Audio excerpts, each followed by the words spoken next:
Kelvy. Thank you, Mr. Speaker. I learnt more about guns in the last 5 minutes than I knew in my lifetime. I'm not sure whether it's right or wrong, and I'm totally confused by it.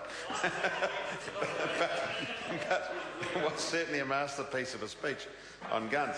I won't take a lot of time on this bill because I think that we've pretty well summed it up tonight already, and it seems that pretty much round the House there is unanimous agreement on the necessity for it.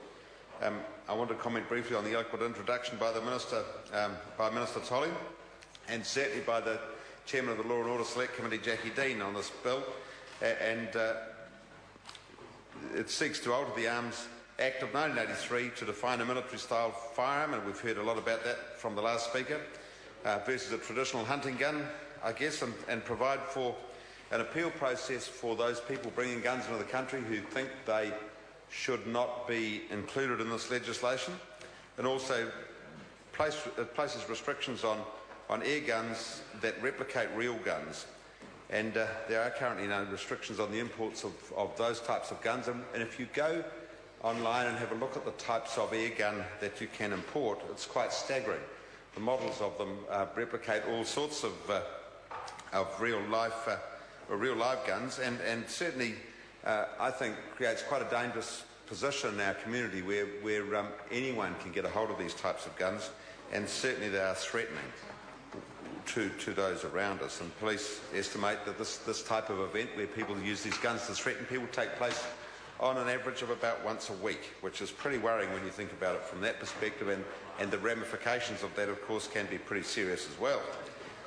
The discussion re-regulatory powers has again reared its head in the course of this bill, and there was mention made in relation to Section 74 earlier in the night, and as a result of this the police will explore the formation of an arms advisory forum, which I think has got some great potential for both the police and for the outcomes that this bill provides for.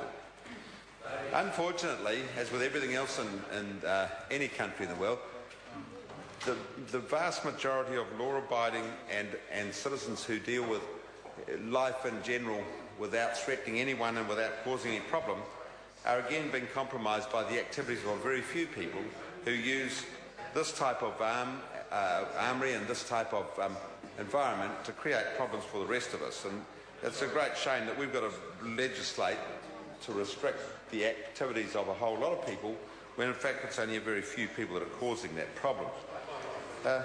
Mr. Speaker, it would be amazing to display, as I said earlier, the pictures of these replica-type arms. They are quite extraordinary, and they're so freely available. And I guess the other challenge for us as a parliament is going to be control the importation of those arms via any kind of a market, because, in fact, they can be brought into the country just by buying them on the internet. A challenge, I think, for all. And of course, I understand these arms are already, or these types of replicas are already banned in Australia.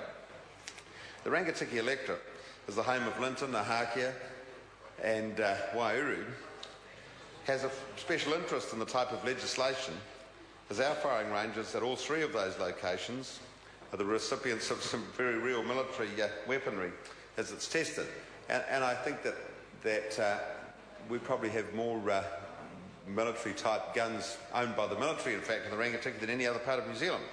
So pretty important to us that this legislation is managed through the House in a good fashion, and I have no problem commending this bill to the House and wish it every success as it goes along. Thank you, Mr. Speaker.